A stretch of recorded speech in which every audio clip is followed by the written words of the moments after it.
Nadie recuerda el instante exacto en que su alma tomó forma de cuerpo. Nadie recuerda haber elegido sus padres, sus miedos, sus tendencias o sus heridas. Sin embargo, vivimos como si todo aquello que nos condiciona hubiese sido impuesto desde fuera: la cultura, la educación, el entorno, el trauma. Esta narrativa, aunque comprensible, es incompleta. Lo que el lector sostendrá entre manos no es solo un libro sobre el subconsciente, sino un mapa para recordar que esa zona invisible de su mente no comenzó con el trauma ni con la infancia, sino con un pacto. Un pacto cerrado previo al nacimiento. Una inscripción energética que el alma realizó consigo misma antes de encarnar. Este libro parte de una premisa radical, pero precisa. El subconsciente no es un error de fábrica ni un contenedor de basura psíquica. Es un códice vibracional sellado por el alma en su transición hacia la forma. Es, en términos gnósticos, el lugar donde el pleroma se incrusta en la carne. En lenguaje teosófico, el receptáculo de las impresiones eternas. Y en lenguaje científico, el campo subcortical donde operan los patrones de comportamiento y percepción sin intervención consciente. La mente subconsciente no es lo que piensas cuando no estás prestando atención. Es el programa madre desde el cual toda tu experiencia visible es derivada. A lo largo de 13 capítulos, esta obra desmantelará de forma rigurosa las creencias más comunes sobre el subconsciente y ofrecerá una nueva lectura. Una que une lo espiritual con lo biológico, lo místico con lo neurocientífico, y lo simbólico con lo verificable. Aquí no hay espacio para supersticiones disfrazadas de sabiduría ni para frases motivacionales sin sustento.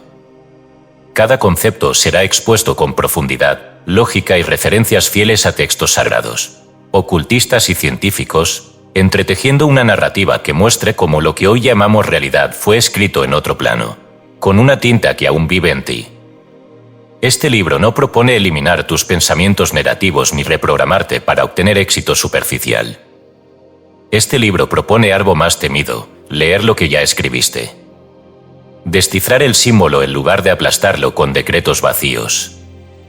Comprender la función del miedo antes de pretender borrarlo. Reconocer que muchas de tus creencias más persistentes fueron inscripciones conscientes de tu alma, no errores por corregir. Y que detrás de cada limitación hay un código que, al ser leído, libera. Quien lea estas páginas no obtendrá fórmulas rápidas, pero sí herramientas precisas. No se le dirá qué creer, pero se le mostrará cómo leer. Porque la libertad no comienza cuando uno cambia sus pensamientos, sino cuando descubre por qué esos pensamientos fueron sembrados allí. La libertad auténtica comienza cuando dejamos de luchar contra lo que somos, y empezamos a recordar quién fue el que lo programó. Este libro está escrito para quienes ya han intuido que su historia personal no es casual. Para quienes sienten que su subconsciente guarda más que represión, guarda intención. Está dirigido a aquellos que presienten que no vinieron a ser víctimas de sus creencias, sino decodificadores de un plan profundo. A quienes ya no buscan sanar desde la herida, sino interpretar desde el alma. Has olvidado lo que escribiste. Pero las líneas aún viven en tu subconsciente. Este libro es un intento honesto de ayudarte a leerlas. ¿Comenzamos? El subconsciente del alma, el código que elegiste antes de nacer. Escrito y publicado por Escucha tu subconsciente. Todos los derechos reservados. Hemos notado que más del 80% que visita en nuestro canal no está suscrito. Puede apoyar este proyecto presionando el botón de suscribirse y dándole me gusta al vídeo. Gracias por inspirarnos en seguir creando más y mejor contenido para ti. ¿Estás listo para transformar tu vida? Capítulo I. El subconsciente como campo sello, antes de la primera respiración. Antes de que el cuerpo humano respire por primera vez. Antes de que los lóbulos frontales se activen y la médula espinal traduzca impulsos eléctricos en gestos. Ya hay algo que está inscrito. No se trata de una inscripción genética, aunque la biología participe como instrumento. Tampoco de una influencia cultural, pues esta llega más tarde. Lo que aquí llamaremos campo sello es la matriz vibratoria que el alma utiliza para codificar la experiencia humana antes de descender plenamente a la materia. esta inscripción previa no es alegórica ni simbólica, es operativa.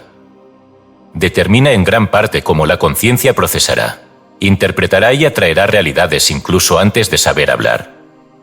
No es memoria como suele entenderse en la psicología, sino prememoria en clave vibracional. En la tradición hindú, este campo es descrito a través del concepto de karma samskara. En los Upanishads se sostiene que el alma, antes de nacer, recoge las impresiones de vidas anteriores y las canaliza en forma de tendencias mentales profundas. Estas tendencias, llamadas vasanas, no son simples hábitos, sino predisposiciones subconscientes inscritas en la conciencia sutil. Estas improntas conforman una arquitectura psíquica que será activada en la vida terrenal según condiciones, previamente acordadas por el alma. Así, desde esta cosmovisión, no hay azar en la configuración de la mente. Cada impulso subconsciente es una semilla elegida. En el sufismo, particularmente en las enseñanzas de Inarabi, encontramos la noción de la nafs inscrita, la parte del alma que baja al mundo físico y que conserva en su interior la huella del propósito divino. Según esta visión, la nafs no es una carga que hay que eliminar, sino una inscripción que debe ser descifrada. Es la sombra del alma original que refleja en negativo aquello que debe ser revelado en positivo. De ahí que muchas de las emociones y pensamientos automáticos que surgen desde el subconsciente no sean errores o desvíos, sino mapas que, al ser recorridos con conciencia, permiten la reunificación con la verdad esencial. No se trata de corregir el subconsciente, sino de leerlo como un pergamino sagrado. En gnosticismo, especialmente en textos como el Evangelio de la Verdad atribuido a Valentín, describe un descenso de la chispa divina al mundo del olvido. Este descenso no es una caída fortuita, sino una inmersión controlada donde el alma acepta temporalmente olvidar su origen para realizar una obra de recuerdo dentro del velo. El subconsciente, en esta perspectiva, sería el receptáculo donde se conserva la vibración original, aunque cubierta por capas de distorsión. Es el espacio donde el pleroma, la plenitud divina, permanece encarnado, esperando ser redescubierto. Así, las pulsiones más profundas, los pensamientos repetitivos, incluso las creencias que obstaculizan el crecimiento, son vistos como señales de la chispa atrapada que anhela ser reconocida. El subconsciente es, en esta visión, el eco del uno aún resonando en el exilio. El hermetismo, en su expresión más pura tal como la encontramos en el Corpus Hermeticum, sostiene que la mente es el primer vehículo de la divinidad en el hombre. La mente no es producida por el cuerpo, sino anterior a él. En el texto hermético Poimandres, se afirma que el espíritu se reviste primero de mente antes de entrar al plano material. Esta mente, entonces, no es idéntica a la razón humana ordinaria, sino una matriz inteligente donde se inscriben las formas invisibles que luego se traducirán como experiencia. El subconsciente, desde esta óptica, no es un subproducto del pensamiento, sino su origen oculto. El alma graba en esta matriz sus leyes, sus deseos esenciales y sus pruebas iniciáticas. Solo cuando la personalidad se alinea con esta matriz profunda, se accede al verdadero poder de creación. Estas cuatro tradiciones convergen en una idea que atraviesa también las enseñanzas de la tabla esmeralda, atribuida a Hermes Trismegisto: lo que está abajo es como lo que está arriba, y lo que está arriba es como lo que está abajo. Esta afirmación, tantas veces citada pero pocas veces entendida en su raíz operativa, nos obliga a ver el subconsciente no como resultado, sino como reflejo de una inscripción superior. Si el alma es la parte de lo alto que se ha introducido en lo bajo, el subconsciente es su espejo aquí abajo. No se trata de moldear el subconsciente a gusto personal, sino de revelar en él la forma oculta del espíritu.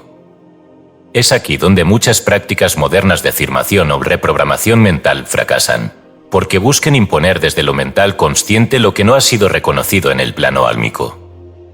A nivel biológico, podríamos comparar esta idea con el campo morfogenético propuesto por Rupert Sheldrake.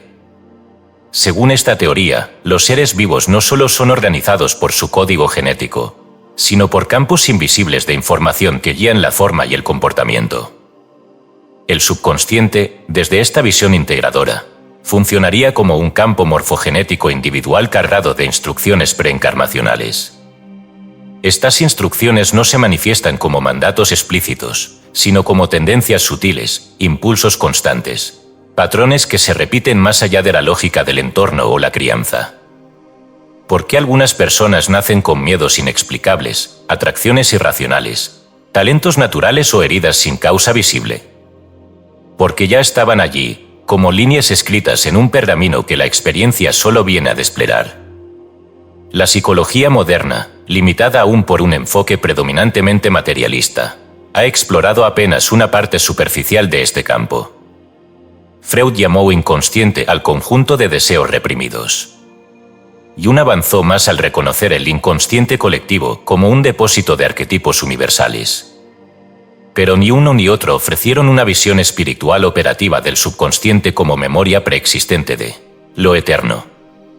Solo ciertas corrientes actuales, como la psicología transpersonal y la neuroespiritualidad, comienzan a considerar seriamente que lo que llamamos subconsciente puede ser una instancia de memoria suprasensible, más cercana a la tradición mística que al modelo médico. Este primer capítulo propone, entonces, un cambio de paradigma. No preguntarnos qué trauma generó determinada creencia, sino qué propósito codificó esa creencia desde antes de la vida consciente. No buscar eliminar el patrón, sino comprender qué parte del alma se expresa a través de él. No es un llamado a la pasividad, sino una forma más profunda de transformación, una que no parte de la negación del síntoma, sino de su decodificación. Porque si el subconsciente es el campo sello del alma, entonces cada pensamiento automático no es un enemigo, sino una señal. Y cada creencia limitante no es un obstáculo, sino una llave mal interpretada. La pregunta ya no es cómo reprogramar el subconsciente, sino quién lo programó originalmente y con qué fin. El alma no desciende sin trazado. La conciencia no se aloja en la carne por accidente. Y si aquello que te duele, te obsesiona o te condiciona, persiste más allá de tus esfuerzos, quizá no sea porque lo estás haciendo mal, sino porque no lo has leído aún desde el plano en el que fue escrito. ¿Y si lo que más deseas cambiar de ti fuera lo que viniste precisamente a revelar? ¿Y si tu subconsciente no guardara errores, sino contratos? Capítulo 2. El alma codifica creencias, pactos preinternacionales y arquitectura psíquica. Existen pensamientos que no obedecen a la lógica de la biografía. Ideas que se aferran con una fuerza que desafía la razón, emociones cuya recurrencia no se justifica por el entorno, patrones mentales que resisten incluso los esfuerzos terapéuticos más consistentes. Frente a este fenómeno, la psicología convencional ha postulado una serie de explicaciones basadas en el trauma, la represión o la influencia parental. Sin embargo, cuando estas hipótesis resultan insuficientes, se abre la posibilidad de otra lectura, que esas creencias profundamente arraigadas no fueron impuestas por el entorno, sino codificadas por el alma con anterioridad a la experiencia consciente. No toda limitación mental es patológica, algunas son simbólicas, intencionales y obedecen a un diseño espiritual más amplio. En el Zohar, texto central de la tradición cabalística, se afirma que antes del nacimiento, el alma firma un acuerdo con la luz, y que en ese acuerdo se establece no solo el mapa de lo que deberá ser aprendido, sino también las condiciones interiores que servirán como llaves o candados durante la experiencia terrenal. Este pacto no es metafórico. Según el Sifra Yuta, cada chispa del alma entra al mundo con un sello vibratorio, cuya función es recordarle, desde el olvido, aquello que debe realizar. En términos prácticos, esto implica que ciertas creencias subconscientes no son fallas a corregir, sino mecanismos deliberados diseñados para mantener al alma dentro de un cierto rango de experiencia hasta que ésta haya madurado lo suficiente para trascenderlo conscientemente. Los Upanishads, escrituras filosóficas de la India antigua, coinciden en esta idea con una terminología distinta pero equivalente. Allí se nos habla del karma como inscripción intencional, y de las samskaras como surcos profundos grabados en el cuerpo sutil, linga sarira, antes de que el alma ocupe su nuevo cuerpo físico. Estas impresiones no son simples residuos de vidas anteriores, sino configuraciones elegidas que reflejan el próximo nivel de evolución que el alma ha decidido experimentar. La conciencia individual, entonces, no nace vacía ni moldeable sin dirección, sino que emerge ya prefigurada por un conjunto de inclinaciones subconscientes cuya función es limitar, no para aprisionar, sino para enfocar. Limitar, en este caso, significa estructurar la vivencia hacia ciertos aprendizajes esenciales que serían imposibles sin ese condicionamiento previo. Desde esta óptica, la mente subconsciente no está solamente determinada por la infancia o el entorno cultural, sino que actúa como campo de ejecución de un programa espiritual. Este programa, lejos de ser rígido, es dinámico, opera por medio de símbolos, imágenes, emociones y reacciones automáticas que se actualizan conforme la conciencia del individuo crece. Aquí es donde entra en juego la noción de autoimplantación simbólica, una idea que se encuentra veladamente en los evangelios apócrifos. En el Evangelio de Tomás, Jesús dice: «Si sacas lo que hay dentro de ti, lo que saques te salvará. Si no lo sacas, lo que no saques te destruirá». Esta frase, entendida fuera del marco de culpa, sugiere que lo que yace en el interior, en el subconsciente profundo, no es solo sombra, sino instrucción latente. Y esa instrucción no puede ser forzada desde afuera, debe ser revelada desde adentro. Los símbolos implantados por el alma operan como marcadores de ruta. Una persona puede nacer con una creencia subconsciente de que no es digna del amor, no porque sea cierta, sino porque ese dolor la llevará, eventualmente, a descubrir una forma de amor más elevada que no puede ser comprendida sin ese tránsito.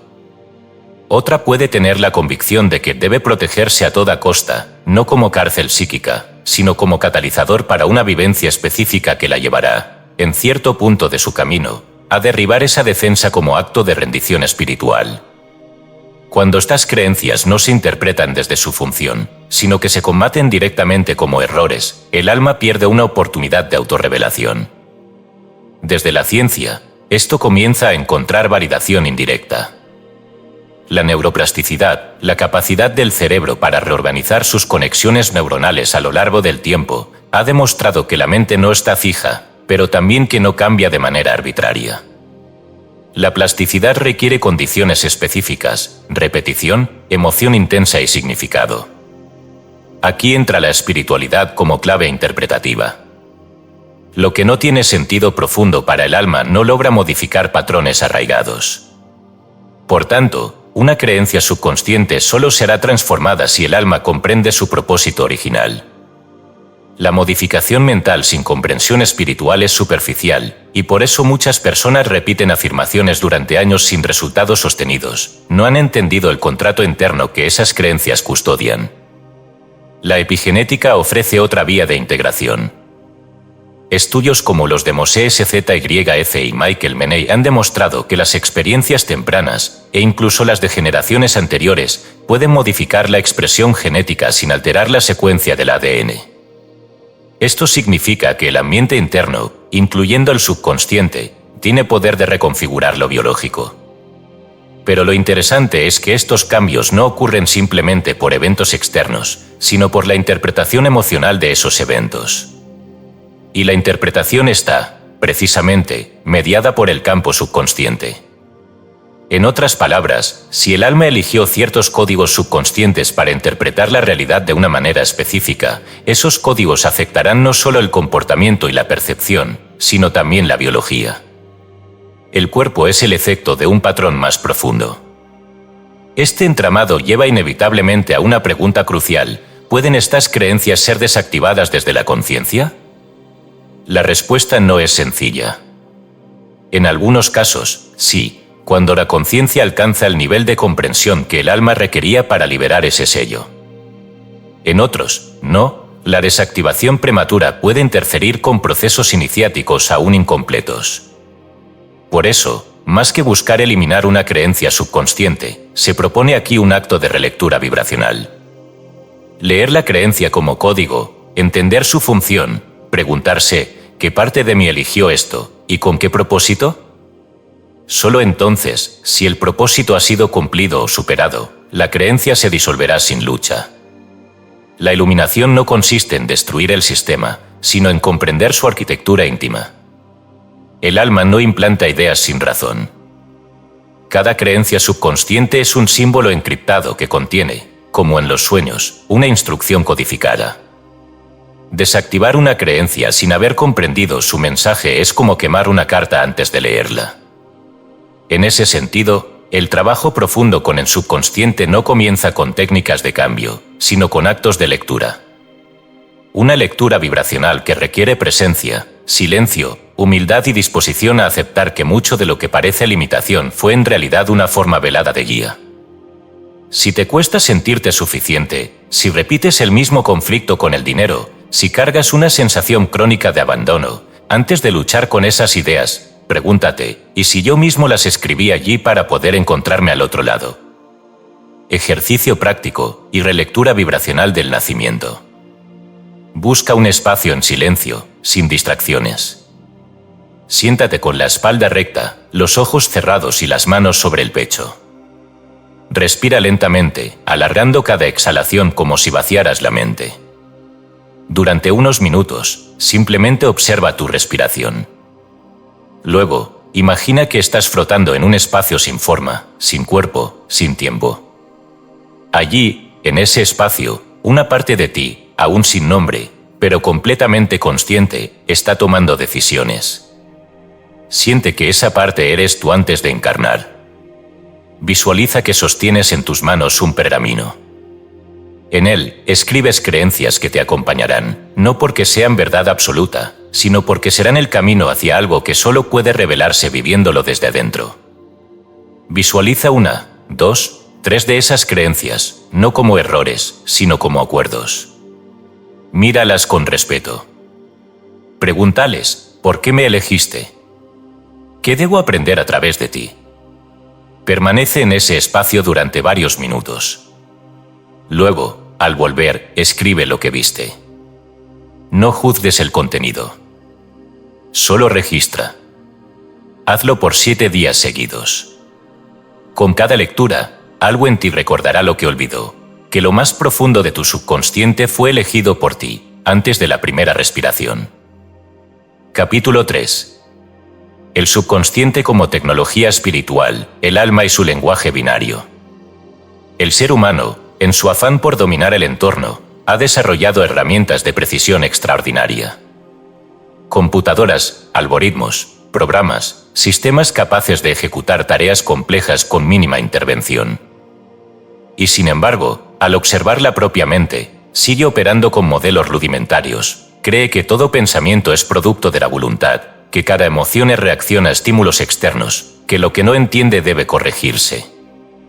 Esta visión fragmentada ignora una verdad que diversas tradiciones han intuido y que la ciencia comienza a vislumbrar, que la mente subconsciente no es un residuo de lo biográfico, sino una tecnología espiritual diseñada para ejecutar, conservar y manifestar las instrucciones del alma.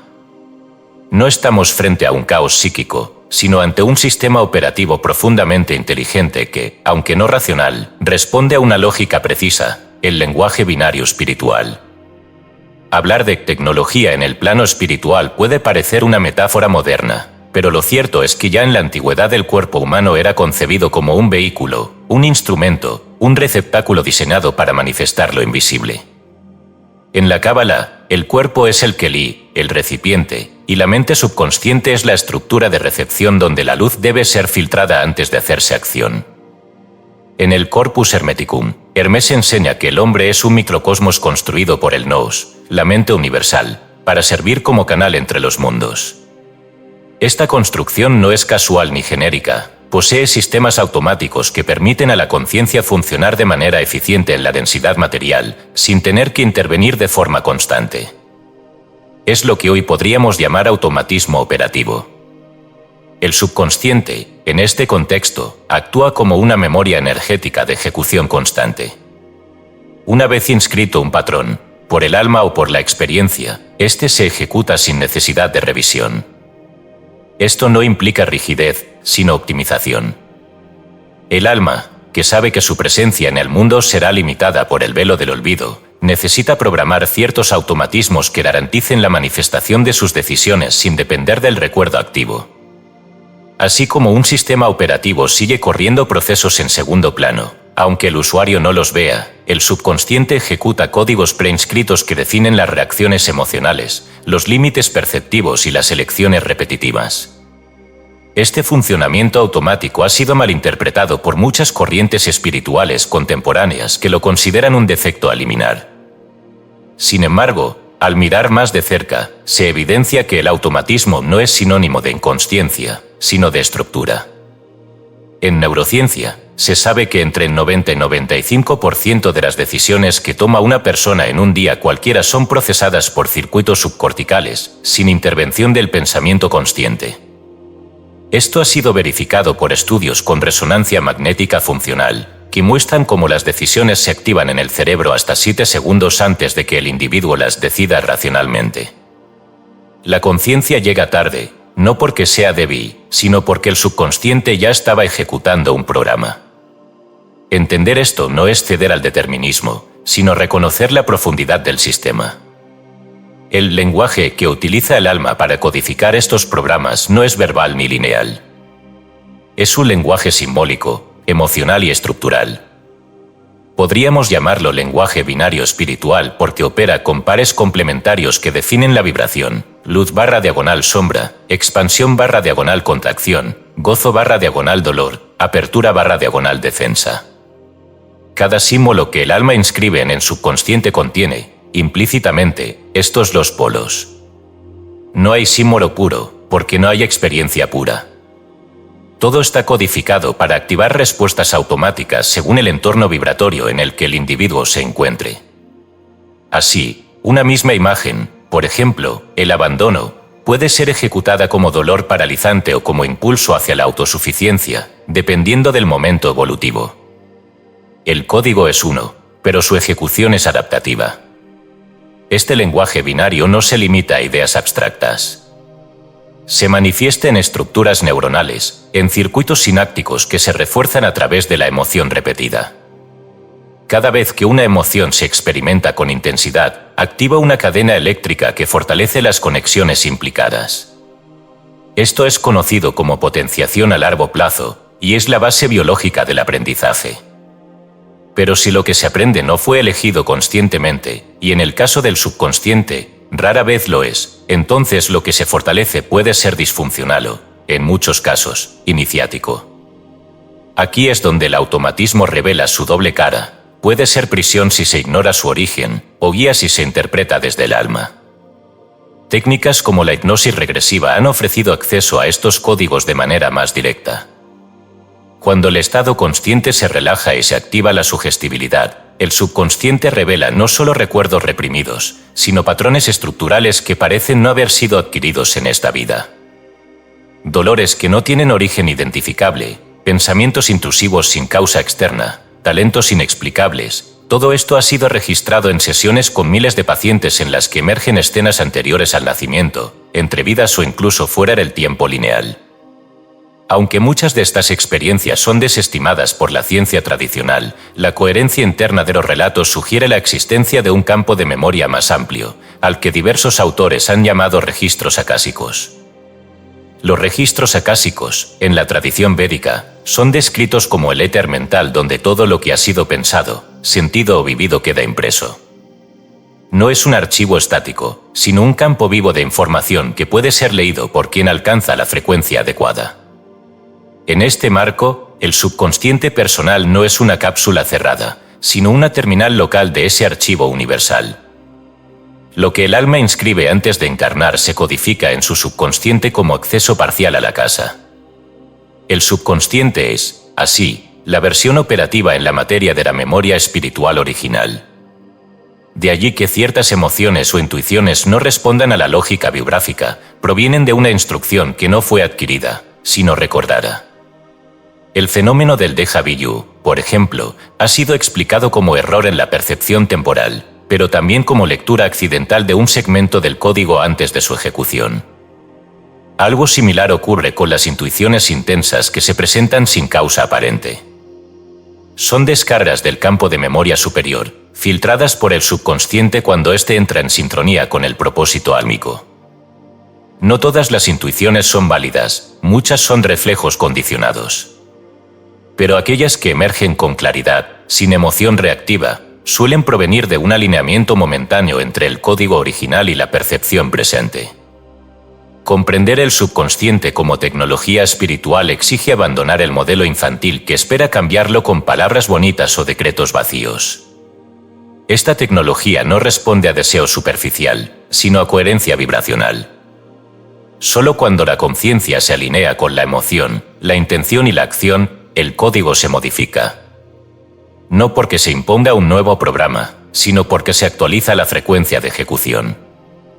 Así como un software solo corre versiones compatibles con el sistema operativo, el subconsciente solo ejecuta programas que coinciden con la vibración dominante del ser.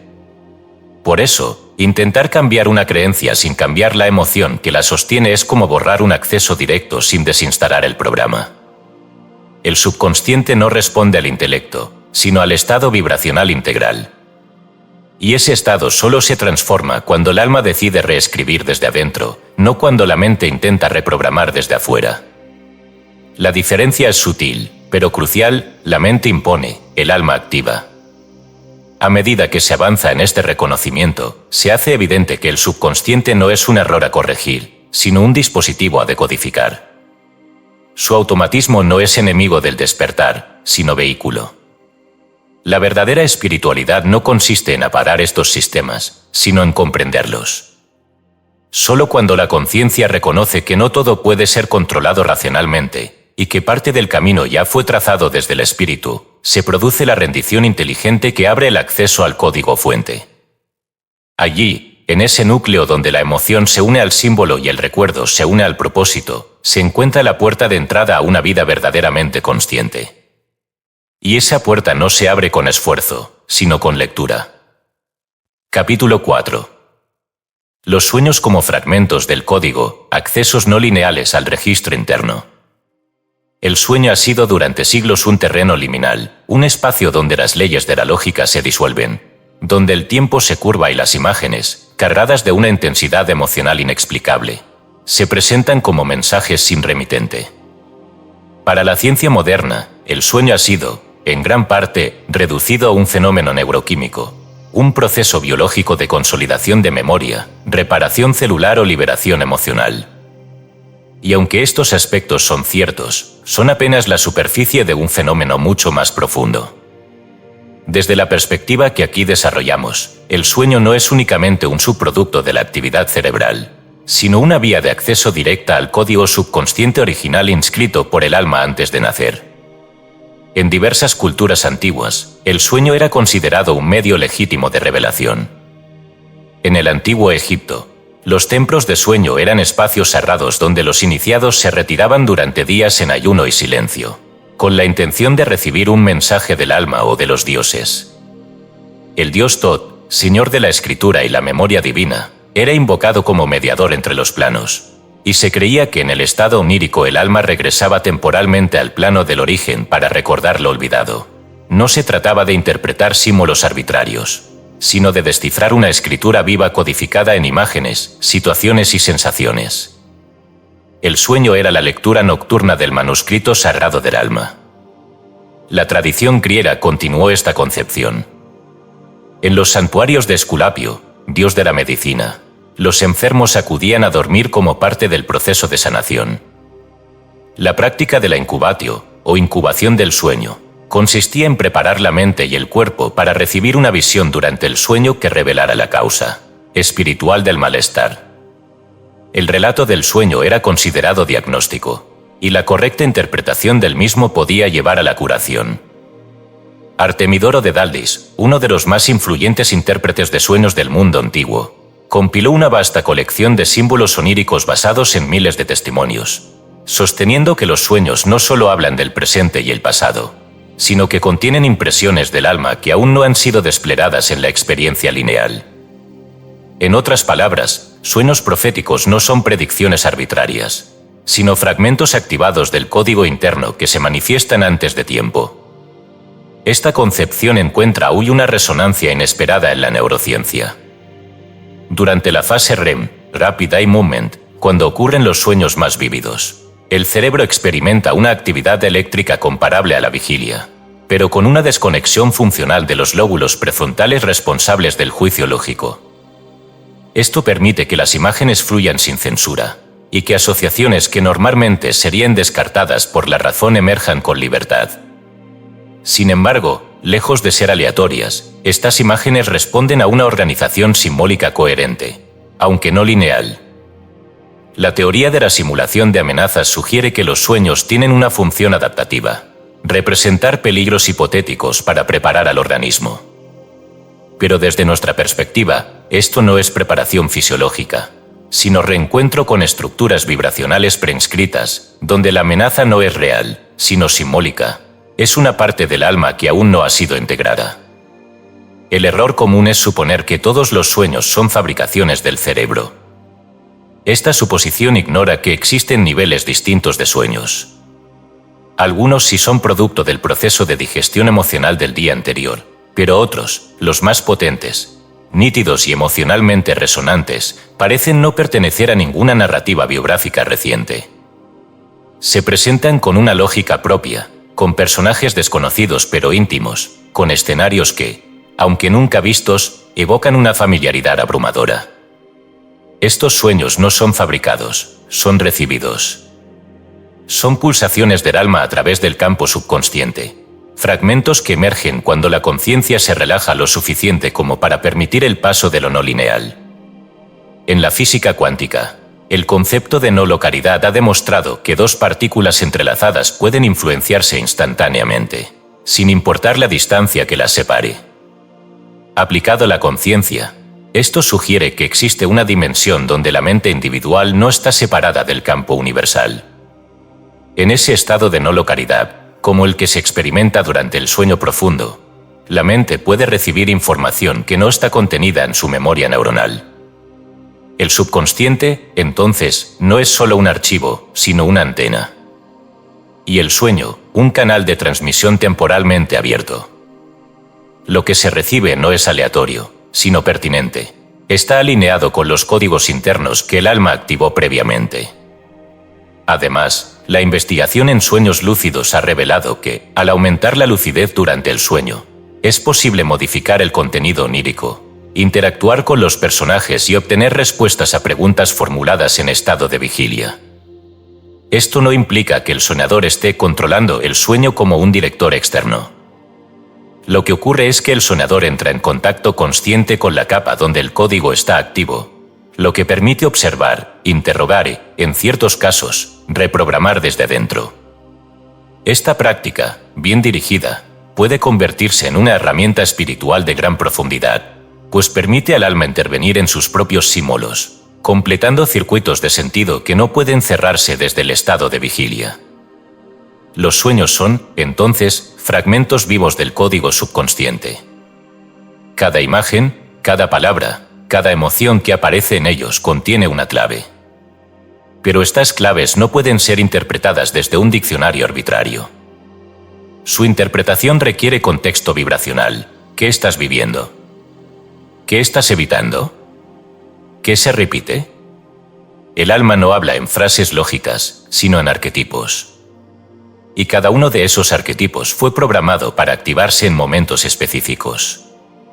Lo que sueñas no está diseñado para entretenerte, sino para orientarte. Y si lo niegas o desestimas, pierdes una de las pocas vías que el alma tiene para recordarte su presencia. Desde esta comprensión, se vuelve fundamental restaurar la práctica del registro consciente de los sueños. No como superstición ni como recurso terapéutico trivial, sino como disciplina espiritual. El acto de escribir el sueño cada mañana es un ritual de lectura sagrada. Implica declarar que reconoces la validez del mensaje, aunque aún no lo entiendas. Con el tiempo, la coherencia emerge. Los patrones se revelan. Las repeticiones muestran dónde estás atrapado y qué parte del alma está intentando guiarte. Y cuando se responde al símbolo, este se transforma. El sueño siguiente llega con un matiz diferente, como si el alma confirmara: has leído bien. Continuó. Los sueños son ecos de un saber anterior. No todos son iguales, pero algunos son tan precisos que resisten cualquier interpretación reduccionista. Algunos son cartas enviadas por el alma antes de nacer, abiertas años después cuando el subconsciente considera que estás listo. Ignorarlos es ignorarte. Pero leerlos es volver a escuchar la voz que te guió antes de tener un nombre. decreto y activación del acceso onírico. Lo que sueño, lo escribí antes de nacer. No temo su mensaje. Lo decodifico. Recítalo en voz baja durante 7 noches consecutivas, justo antes de dormir. Luego, permanece unos segundos en silencio con la mano sobre el plexo solar. Al despertar, escribe sin juzgar. No analices de inmediato. Solo observa. La lectura vendrá sola. El alma no necesita que la entiendas del todo, solo que la escuches. Capítulo 5. Trauma, mito y memoria elegida, lo que el alma pacta para ser. La palabra trauma ha sido, en las últimas décadas, uno de los términos más reiterados en el discurso psicológico, terapéutico y social. Se la ha convertido en explicación universal de toda disfunción, dolor o comportamiento limitante. Sin embargo, su uso masivo ha provocado un efecto secundario, el vaciamiento de su potencia simbólica. Cuando todo es trauma, nada lo es. Cuando todo se explica por la herida, se pierde la distinción entre el dolor que desintegra y el que inicia. Este capítulo propone una relectura radical del trauma, no para minimizar su impacto, sino para reinterpretar su origen desde un punto de vista que la psicología clínica aún no puede abarcar, el del alma que pacta. En las enseñanzas de Gurdjieff, el sufrimiento no es solo una consecuencia de la vida inconsciente, sino una materia prima indispensable para la transmutación. En su sistema, denominado el cuarto camino, se sostiene que el hombre nace sin un yo fijo, y que éste debe ser forjado conscientemente a través de la fricción entre lo mecánico y lo voluntario. En ese contexto, las heridas profundas no son únicamente obstáculos que detienen la evolución, sino tensores que pueden ser usados para provocar el despertar. El dolor, cuando es leído correctamente, se transforma en energía consciente. Este principio encuentra su eco en diversas escuelas místicas, donde se habla de la herida iniciática, como puerta de entrada a niveles de realidad que solo se abren tras la disolución del yo superficial. Carlos Castañeda, en su serie de encuentros con el brujo yaqui Don Juan Matos, documenta cómo el miedo, el dolor y el sufrimiento forman parte de la estrategia del Nahual para romper las estructuras perceptivas ordinarias. En este contexto, la herida no es accidente ni castigo, sino una disposición del campo energético para reconfigurar la percepción.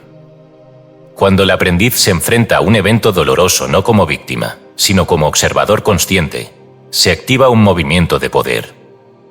La diferencia entre sufrir y transformarse radica, según Don Juan, en la actitud energética frente al golpe. El guerrero no evade el dolor, lo lee. Esta misma lógica aparece en el gnosticismo primitivo, aunque con otro lenguaje. En textos como el Evangelio de la Verdad, se describe al alma como una entidad que ha olvidado su origen divino y que, al sumergirse en el mundo, se expone a experiencias de confusión y sufrimiento como medio para reactivar su memoria. La caída no es castigo, sino método. El trauma, entonces, es una parte del velo que, al ser atravesado, revela.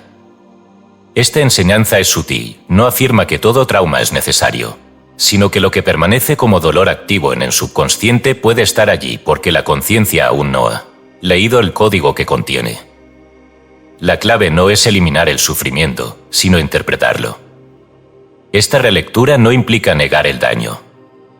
El trauma, especialmente en sus formas más extremas, deja huellas neurobiológicas concretas.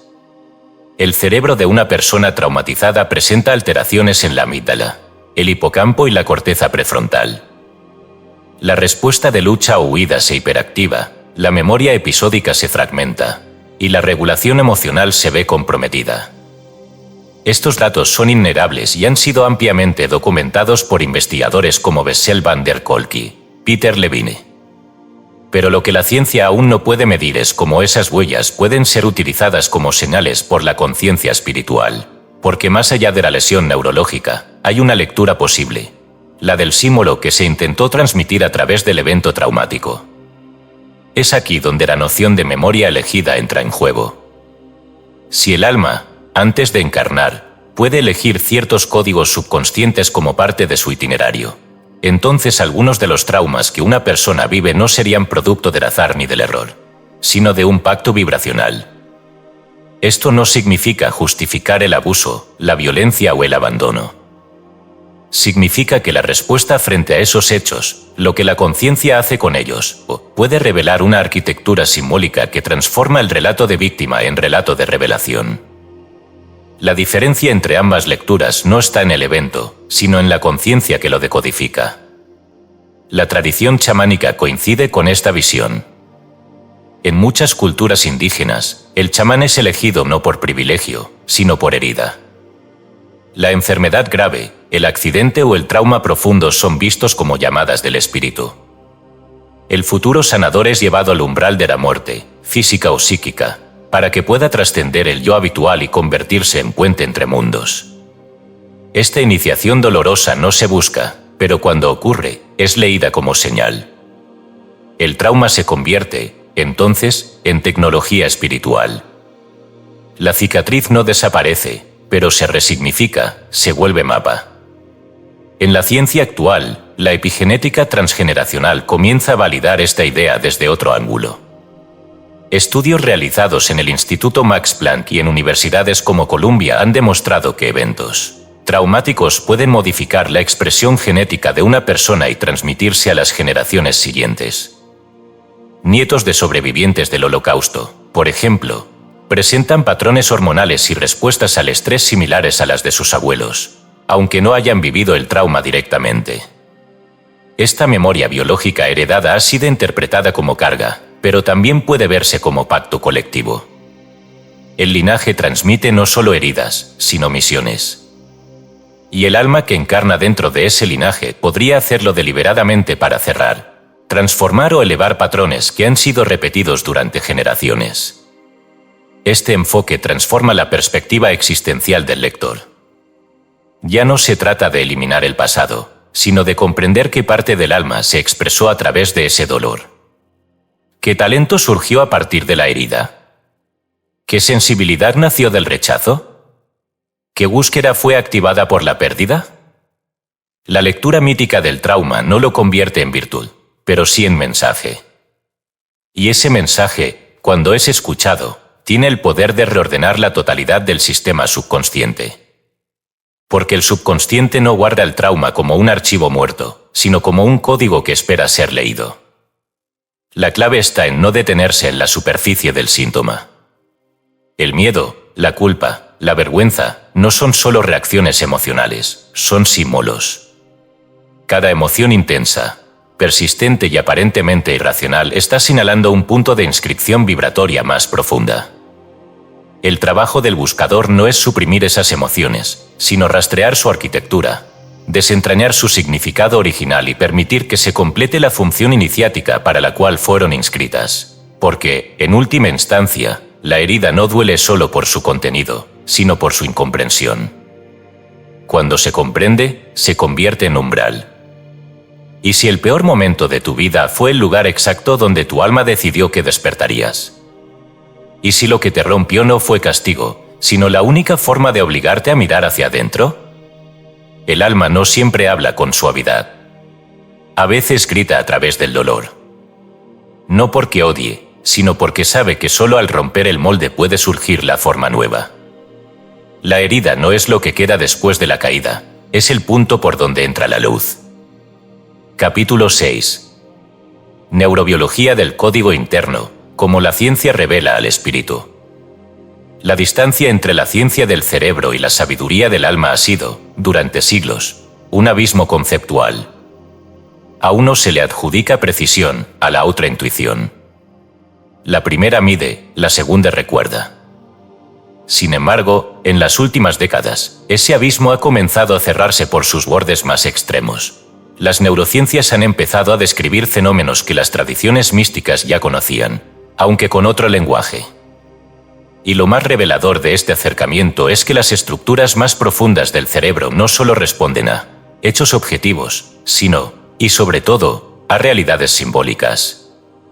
El subconsciente, visto desde la neurobiología, no es solo un archivo de datos pasados. Es un sistema vivo que se reconfigura mediante la emoción y el significado. Y si es así, entonces los códigos inscritos por el alma pueden ser reactivados. reinterpretados o desactivados no a través de fuerza mental, sino a través de estados de conciencia donde sentido y sentimiento se entrelazan.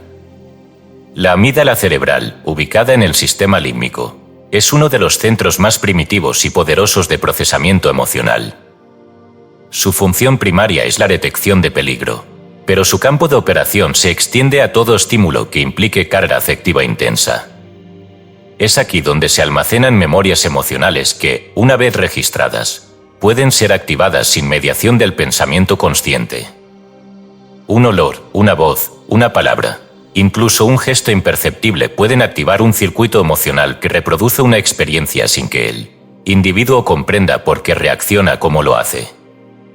Esta activación automática es una expresión del subconsciente biológico, y aunque ha sido interpretada como un obstáculo, puede ser entendida como un código en espera de revisión. El hipotálamo, estrechamente vinculado a la amígdala, traduce estas activaciones emocionales en respuestas fisiológicas concretas, aumenta el ritmo cardíaco, modifica la presión arterial, altera la secreción hormonal. Lo que se piensa y se siente se convierte, literalmente, en química. Este punto es fundamental: el cuerpo no distingue entre lo real y lo simbólico. Si la mente cree estar en peligro, aunque el estímulo no sea tangible, el cuerpo responde como si lo estuviera. Esto significa que el sistema subconsciente opera más por interpretación que por hechos. La realidad que importa no es la objetiva, sino la significada. Y ese significado, en gran medida, está preinscrito. La corteza prefrontal, por otro lado, es la encargada del juicio, la planificación y la inhibición de respuestas impulsivas. Es la sede de la conciencia ejecutiva. Sin embargo, su acción es limitada cuando el estímulo emocional alcanza cierta intensidad. En otras palabras, cuando el subconsciente ha sido activado por una señal simbólicamente cargada, la corteza prefrontal se desactiva o queda relegada. Esto ha sido observado en resonancias funcionales, donde se ve claramente cómo las áreas del juicio se aparan durante episodios de estrés intenso, trauma revivido o incluso contemplación mística. Lo subconsciente asume el mando cuando lo simbólico se impone. Estos descubrimientos han llevado a una comprensión más matizada del poder de la emoción. Ya no se trata solo de identificar pensamientos, sino de reconocer que toda reconfiguración del subconsciente requiere una experiencia emocional significativa. Y no cualquier emoción sirve. La emoción transformadora no es reactiva, sino integradora. Es aquella que no se limita a disparar una defensa, sino que se une a una interpretación coherente del momento vivido. Aquí entra la dimensión espiritual. Cuando una experiencia emocional se carga de sentido profundo, su impacto en el subconsciente es duradero. La emoción sola puede reforzar un trauma. La emoción unida al sentido, en cambio, puede disolverlo. El Earth Institute, una organización dedicada al estudio de la coherencia entre corazón y cerebro, ha demostrado que los estados de gratitud, compasión y amor generan un patrón de variabilidad cardíaca que sincroniza los sistemas nervioso, endocrino e inmunológico. Esta coherencia fisiológica no solo promueve bienestar físico, sino que crea un entorno bioeléctrico que facilita la reprogramación del subconsciente. Cuando el corazón y el cerebro están en coherencia, la información que se graba en el sistema tiene mayor estabilidad. Lo que esto sugiere es que el estado desde el cual se experimenta una emoción es más importante que su contenido. El miedo vivido desde la conciencia se transforma en advertencia. El dolor asumido desde la rendición se convierte en revelación. El alma, al inscribir su código en el subconsciente, no lo hace en forma de palabras o ideas abstractas, sino en forma de vibraciones que se traducen, al entrar en contacto con la biología, en circuitos emocionales y patrones de comportamiento. Cuando una experiencia toca una de esas vibraciones inscritas, activa una respuesta automática. Pero esta automatización no está sellada, puede ser reinterpretada. Lo que activa la relectura es la fusión entre emoción intensa y nuevo significado. La técnica es secundaria. Lo que reescribe el subconsciente no es el método, sino la unión vibratoria entre lo que se siente y lo que se comprende. La mente sola no basta. La emoción sola no transforma. Solo la unión de ambas permite que el código se actualice. Aquí radica el error de muchas técnicas de afirmación y repetición mecánica. Repetir «soy suficiente» miles de veces no reconfigura nada si no se experimenta esa suficiencia desde el cuerpo y el corazón. La plasticidad neuronal responde a la intensidad y a la frecuencia, sí, pero también al contexto simbólico. El cerebro aprende por sorpresa, por contraste, por conmoción. Y eso solo ocurre cuando una emoción previamente asociada al dolor se resignifica en un contexto de comprensión profunda. Es en ese instante, cuando una vieja herida es observada desde una nueva luz, con una emoción nueva, que el subconsciente accede a reescribirse. El alma, desde su plano, no busca imponer experiencias, sino facilitar comprensiones. Cada activación emocional intensa es una oportunidad para leer un fragmento del código original. No todas las emociones deben ser transformadas, algunas simplemente deben ser comprendidas. Y esa comprensión no es racional, sino simbólica, encarnada, sentida. El subconsciente no obedece al argumento, sino a la vibración. Y esa vibración es la firma con la que el alma escribió su instrucción más antigua. La ciencia, al medir la actividad del cerebro y del corazón, comienza a revelar lo que las tradiciones sabían, que el cuerpo no es un estorbo para el espíritu, sino su aliado. Que la emoción no es un obstáculo para la mente, sino su lenguaje. Y que el subconsciente no es una cárcel, sino un campo de memoria viva que responde, no al control, sino a la coherencia. Cuando el alma quiere recordarte algo importante, no te lo dice en palabras, te lo hace sentir.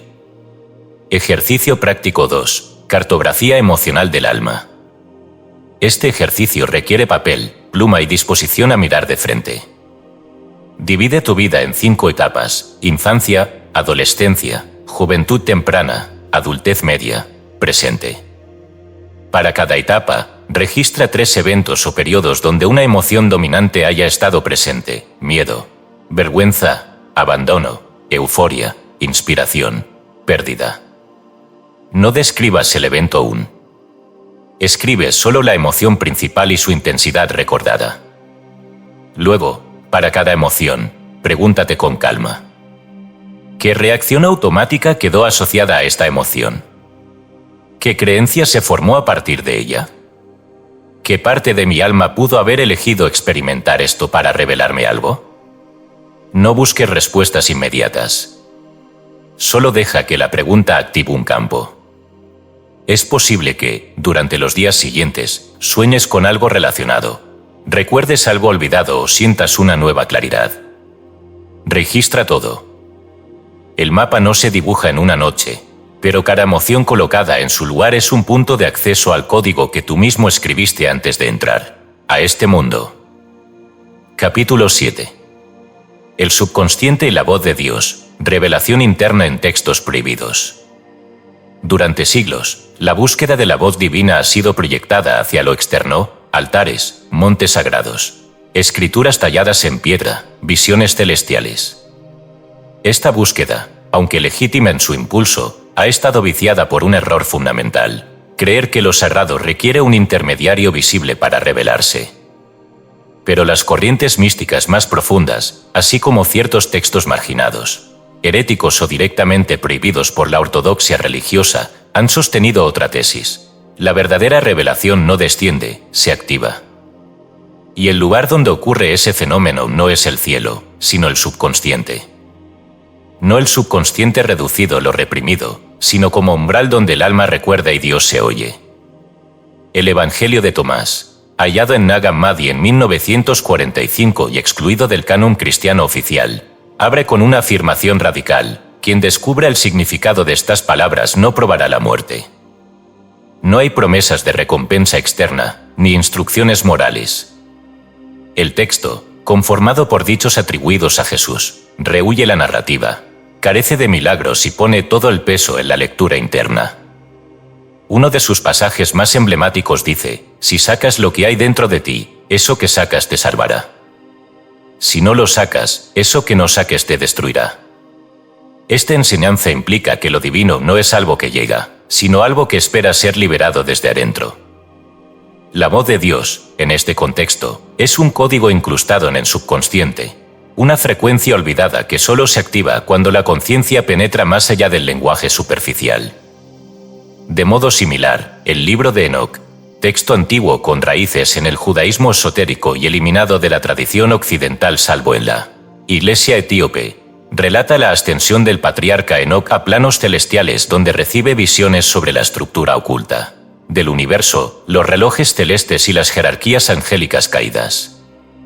Pero lo que suele ignorarse es que este viaje místico no es exterior, ocurre en sueños, visiones y estados de trance. Es decir, en el interior del vidente. La revelación no le es entregada por medios físicos, sino activada desde un umbral interno. Enoc entra en contacto con memorias universales que ya existían en él.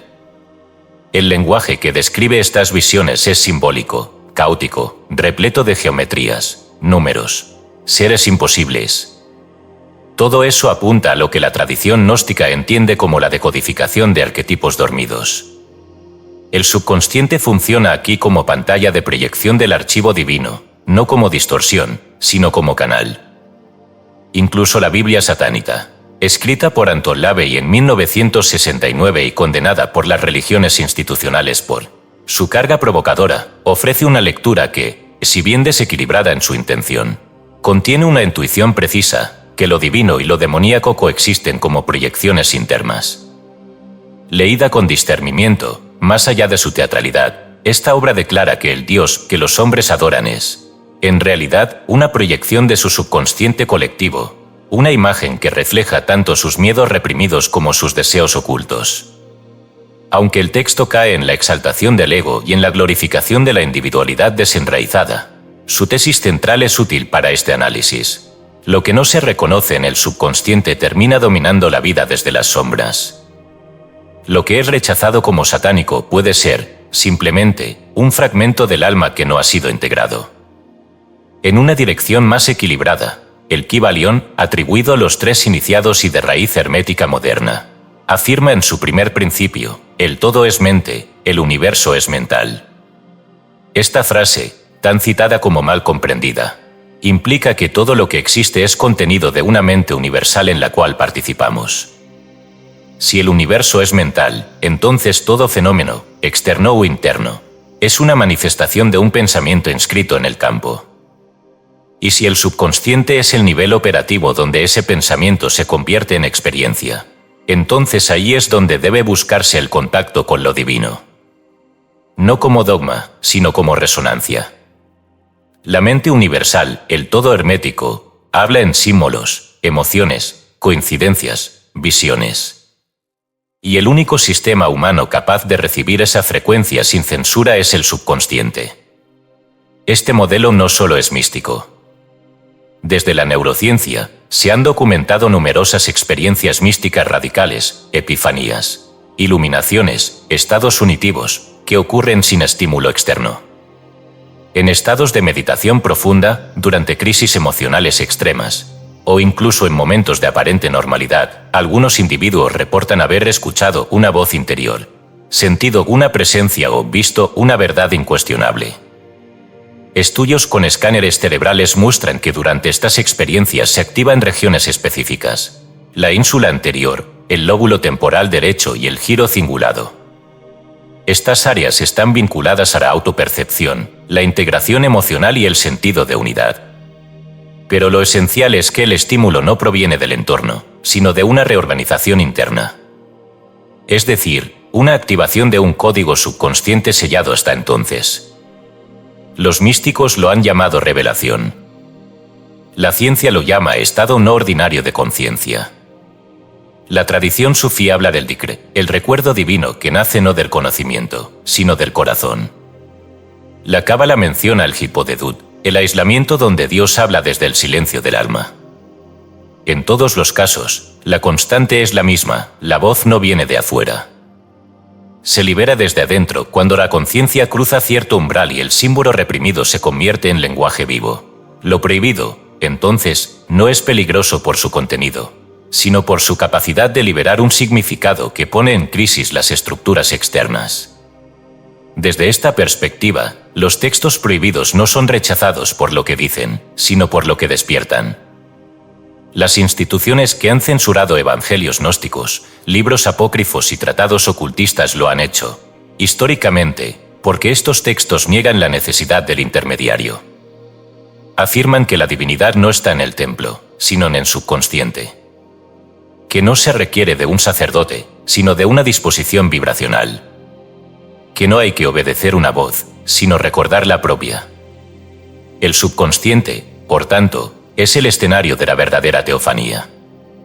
No es la montaña, ni el desierto, ni la zarza ardiente. Es el silencio entre pensamientos, el símbolo que se repite en sueños, la imagen que aparece en momentos de crisis.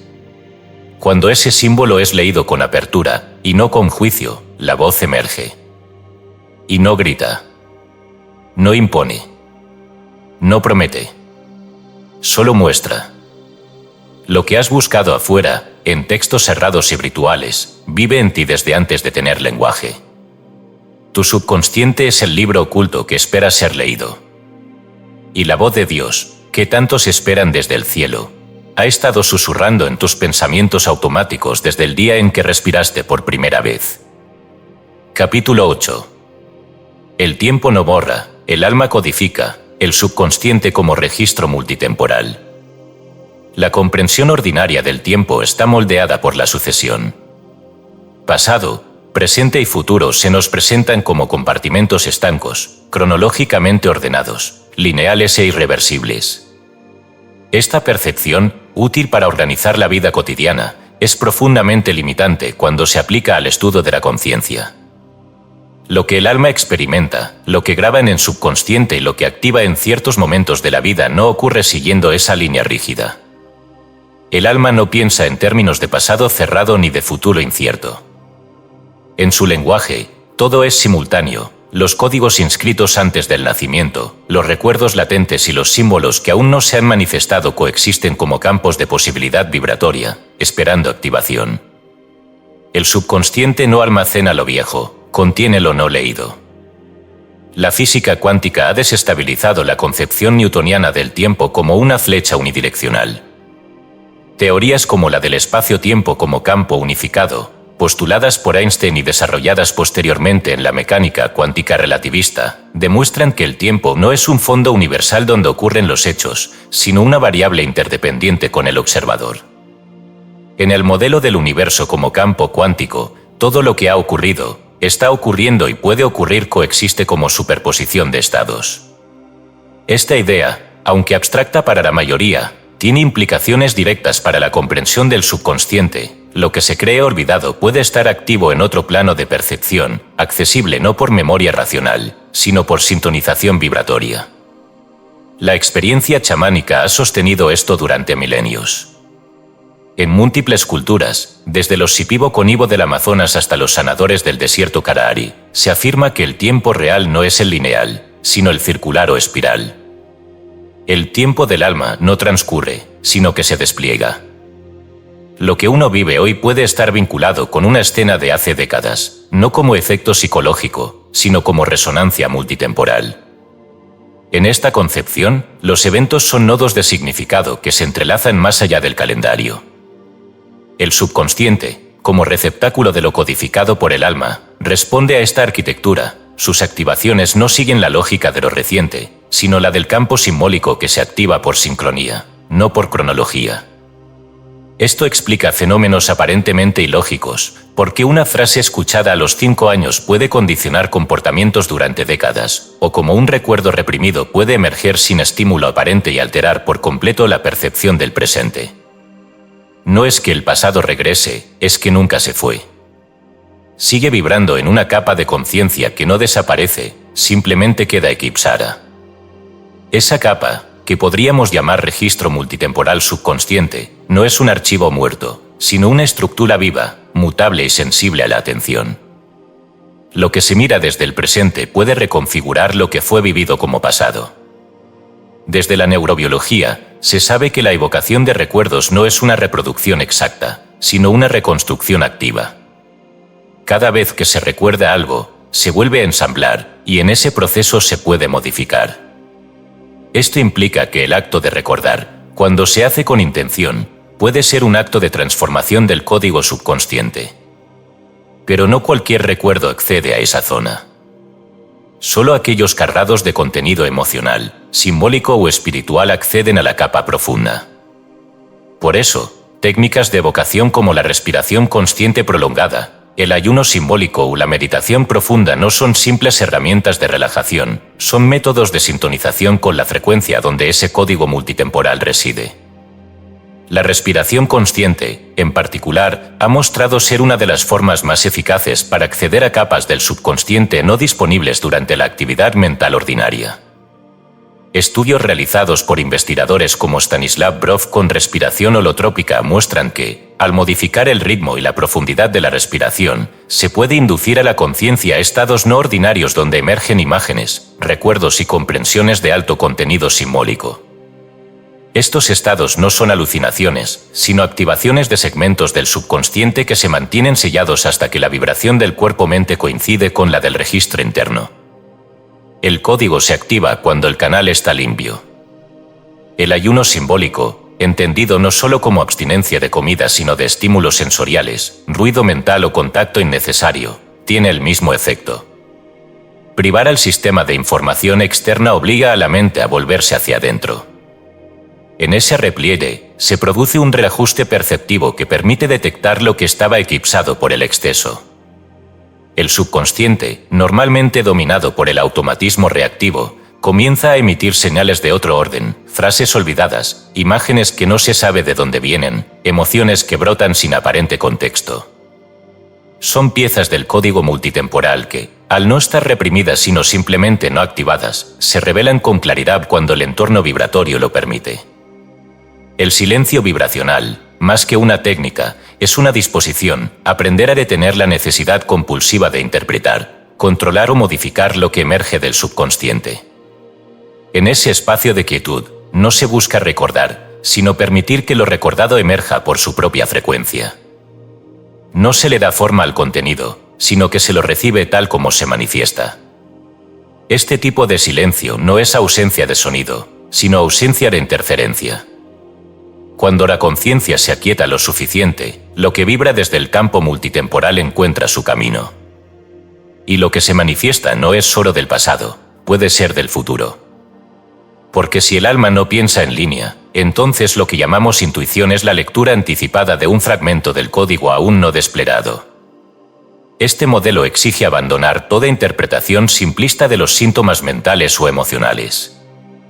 Una ansiedad persistente no siempre es producto de una experiencia reciente mal procesada, puede ser una señal que viene de otro nodo del registro, activado en este momento por razones que la conciencia superficial no puede ver.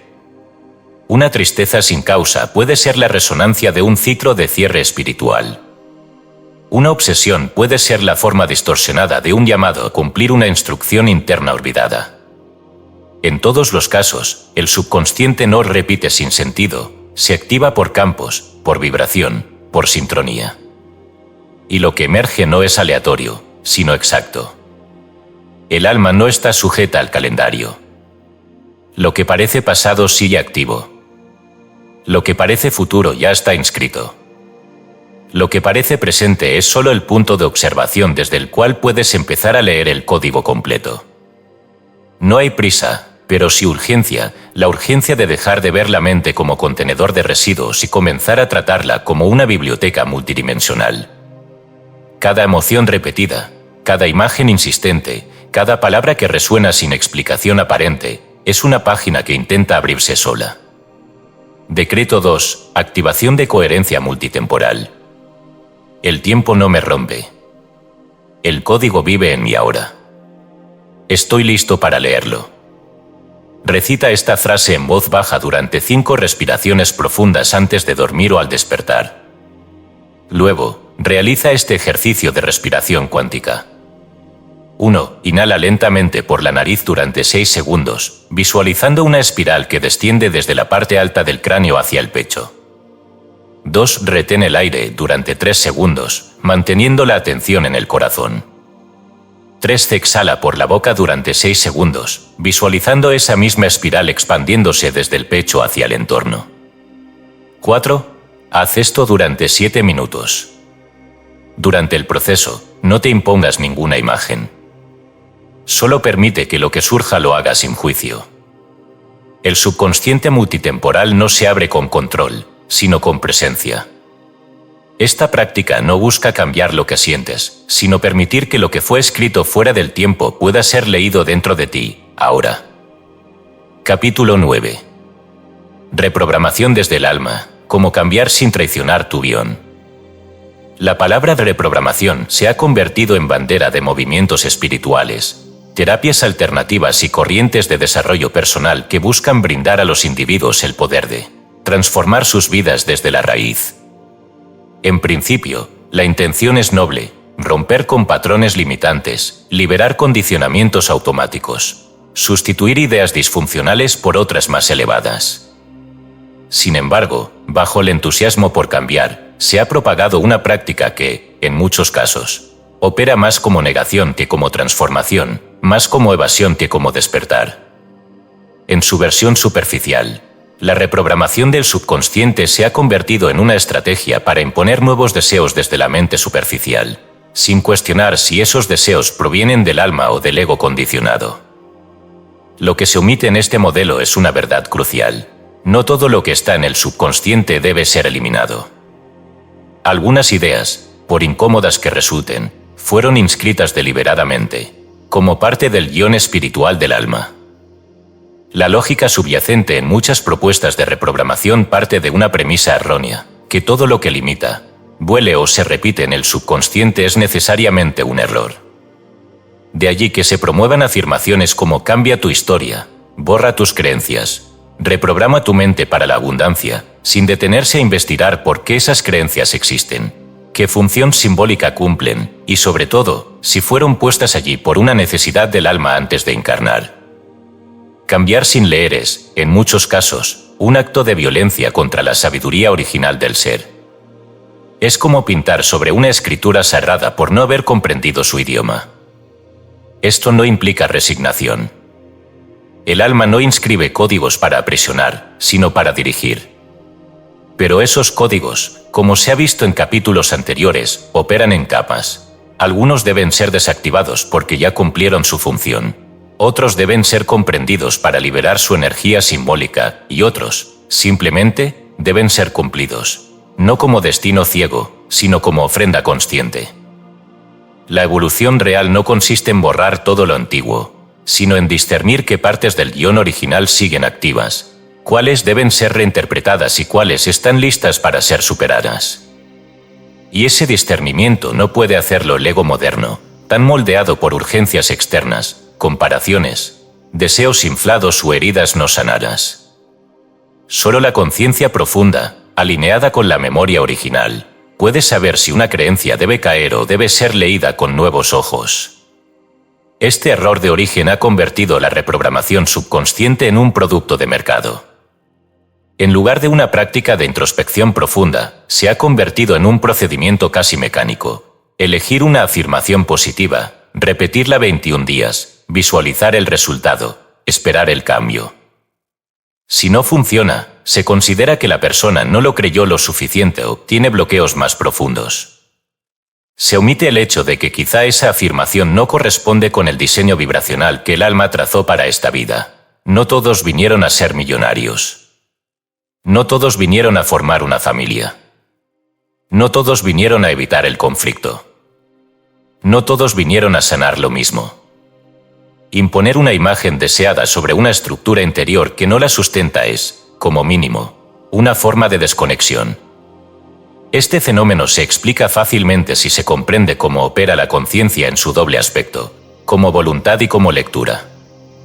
La voluntad es el impulso de cambiar, pero la lectura es la capacidad de comprender por qué algo está como está. Una sin la otra genera conflicto, la voluntad sin lectura fuerza cambios vacíos. La lectura sin voluntad perpetúa el estancamiento. El camino medio es reprogramar desde la memoria original. Y esa memoria no se encuentra en los deseos actuales ni en las ideas aprendidas. Se encuentra en la vibración que permanece constante, en los símbolos que se repiten, en las emociones que no se van a pesar de todos los esfuerzos. Allí vive el guión. ¿Cómo se distingue una creencia que debe ser transformada de una que debe ser comprendida? Por su dinámica interna. Una creencia a transformar es aquella cuya función ya fue cumplida y cuya permanencia genera desgaste sin propósito. Se la reconoce porque, al mirarla con atención, no muestra ninguna enseñanza viva, solo repetición vacía. Una creencia a comprender es aquella que, al ser observada con profundidad, revela una conexión con una etapa del alma, un arquetipo, un evento que aún no ha sido integrado. Su peso no proviene del error, sino de la falta de interpretación. Y una creencia a cumplir es aquella que, por más que se la cuestione o se la intente modificar, sigue apareciendo con fuerza, coherencia y dirección. No es compulsiva, sino insistente. No esclaviza, sino empuja. No limita, enfoca. La práctica entonces no es imponer afirmaciones, sino activar preguntas. No es repetir fórmulas, sino decodificar símbolos. Reprogramar desde el alma es como restaurar un manuscrito antiguo. Cada palabra debe leerse antes de decidir si debe conservarse, reemplazarse o eliminarse. Y ese proceso no ocurre en el plano de la mente superficial, sino en el espacio profundo donde la emoción, el cuerpo y el significado se encuentran. Allí es donde una nueva instrucción puede ser sembrada sin violencia, sin autoengaño, sin contradicción vibratoria. Desde la neuroplasticidad, se sabe que los circuitos neuronales que sostienen una creencia pueden ser modificados cuando se introduce una experiencia nueva cargada de emoción intensa y coherencia interna. No basta con repetir, debe sentirse como verdadero. Y para que algo se sienta verdadero, debe resonar con la estructura del alma.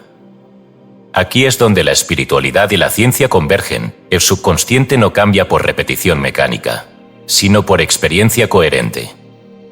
Y esa coherencia solo puede darse cuando lo que se quiere implantar no contradice lo que el alma sabe. La reprogramación efectiva, entonces, comienza por la escucha. Por la disposición a aceptar que no todo pensamiento limitante es enemigo. Que no toda emoción dolorosa es inútil. Que no toda creencia obsoleta lo es por accidente. La escucha permite reconocer cuál es el diseño detrás del síntoma. Y solo entonces, con respeto y precisión, puede hacerse un cambio verdadero, no una imposición desde afuera, sino una actualización desde dentro. Esto no significa que el alma no evolucione. Lo hace, y de hecho, vino a eso. Pero su evolución no es lineal ni uniforme. Cada alma tiene sus ciclos, sus pruebas, sus símbolos, sus códigos. Lo que para uno es una cárcel, para otro es un maestro. Lo que para uno es una trampa, para otro es una herramienta. El error está en generalizar, en pretender que hay una sola manera correcta de pensar, de sentir o de vivir. La libertad no consiste en pensar positivo, sino en pensar desde lo verdadero. Y lo verdadero no siempre es cómodo. Al comprender esto, se revela el verdadero arte de la reprogramación espiritual, el arte de leer antes de reescribir. De distinguir entre el deseo del ego y el llamado del alma. De reconocer cuando un pensamiento debe ser desactivado, cuando debe ser abrazado, y cuando debe ser obedecido. Y sobre todo, de recordar que el alma no necesita ser corregida, necesita ser comprendida. Su guión no es perfecto, pero es exacto. No es cerrado, pero sí direccionado. Y la verdadera libertad no está en cambiarlo todo, sino en saber cuándo cambiar, cuándo aceptar y cuándo actuar. Capítulo 10. Silencio y códigos, porque solo en el vacío el alma revela lo oculto. Cuando se piensa en el acto de conocer, el lenguaje suele ocupar el lugar central. Se cree que comprender es sinónimo de nombrar, clasificar, describir. Esta convicción ha moldeado no solo la cultura, sino la forma en que el ser humano se relaciona con su propio subconsciente, como si todo lo que está en él debiera ser puesto en palabras, interpretado, verbalizado. Pero los textos sagrados más antiguos, así como las tradiciones místicas más rigurosas, afirman lo contrario. El alma no se revela cuando se le exige explicación, sino cuando se le ofrece espacio. El conocimiento profundo no irrumpe cuando se habla, sino cuando se calla. El silencio no es ausencia de contenido, es matriz de revelación. En el Tao Te Ching, texto fundacional del pensamiento taoísta, se dice: el Tao que puede nombrarse no es el Tao eterno. Esta frase, muchas veces reducida a un juego semántico, contiene una verdad estructural. Lo que es esencial no se deja capturar por el lenguaje. El Tao, principio fundamental, realidad última, no puede ser contenido en símbolos. Solo puede ser experimentado en el estado de vacío. Ese vacío no es negación, sino apertura. Es el espacio donde las estructuras mentales ordinarias colapsan y algo distinto puede emerger. Lo mismo ocurre con el subconsciente profundo. Lo que yace más allá de los patrones habituales no se activa con esfuerzo, sino con retiro. No con acumulación de datos, sino con desactivación del ruido. El código oculto se revela solo en el silencio. Esta intuición atraviesa también el Evangelio de María, otro texto gnóstico excluido de los cánones oficiales, donde María Magdalena transmite una enseñanza directa de Jesús: donde está la mente, allí está el tesoro. Más adelante, cuando los discípulos le preguntan cómo recibió la revelación, ella no relata una visión externa, sino una contemplación silenciosa en la que una voz interior se manifiesta. Esta voz no le dicta dogmas, no le entrega leyes, sino que le muestra verdades estructurales de su ser. Lo más significativo es el entorno de esa revelación. No fue en el debate, no fue en la predicación, fue en el silencio. El código que se le reveló no vino desde fuera, sino desde la zona profunda donde la mente se aquieta y el alma recuerda. La tradición sufí enseña algo similar. Para los maestros del sufismo, el dhikr, el recuerdo de Dios, no se limita a la repetición de un nombre sagrado, sino que culmina en un silencio vibracional donde ya no hay invocación, sino presencia. El faná, estado de disolución del ego en lo divino, ocurre cuando cesa el pensamiento, no por represión, sino por saturación. La conciencia abandona la necesidad de definir y entra en la experiencia directa. En ese punto, lo que emerge no es contenido mental, sino vibración significativa. El alma, libre del filtro del pensamiento lineal, accede a niveles de su propio registro que habían permanecido sellados. No porque estuvieran ocultos, sino porque el ruido los eclipsaba. El Zen, por su parte, ha elevado el silencio a una tecnología de precisión. Sus prácticas de zazen, meditación sentada sin objeto, buscan exactamente eso: interrumpir el flujo automático de significado para que lo que no puede ser pensado se manifieste. No como visión, no como instrucción, sino como presencia directa. En muchas escuelas Zen, el silencio no es descanso, es herramienta. Es el modo operativo mediante el cual se penetra en la capa del subconsciente donde los códigos simbólicos no son interpretados, sino vividos. Este enfoque rompe con la expectativa occidental de que todo debe tener una causa y un objetivo. En el silencio, no se busca nada. Y por eso, precisamente, se encuentra lo esencial. Desde el punto de vista neurológico, el silencio no es pasividad. Estudios realizados en el Instituto de Investigación Biomédica de Weizmann han demostrado que el cerebro, cuando se le priva de estímulos externos, no entra en inactividad, sino en un estado de reorganización intensiva. La red neuronal por defecto, implicada en el pensamiento interno, la autorreflexión y la integración emocional, se activa precisamente en ausencia de ruido sensorial. En otras palabras, el silencio actúa como un reset neural. Permite que el sistema limpie residuos mentales innecesarios y reorganice su estructura interna. Esto explica por qué, tras periodos prolongados de silencio, muchas personas experimentan claridad, memoria espontánea o intuiciones que no provienen de análisis racional.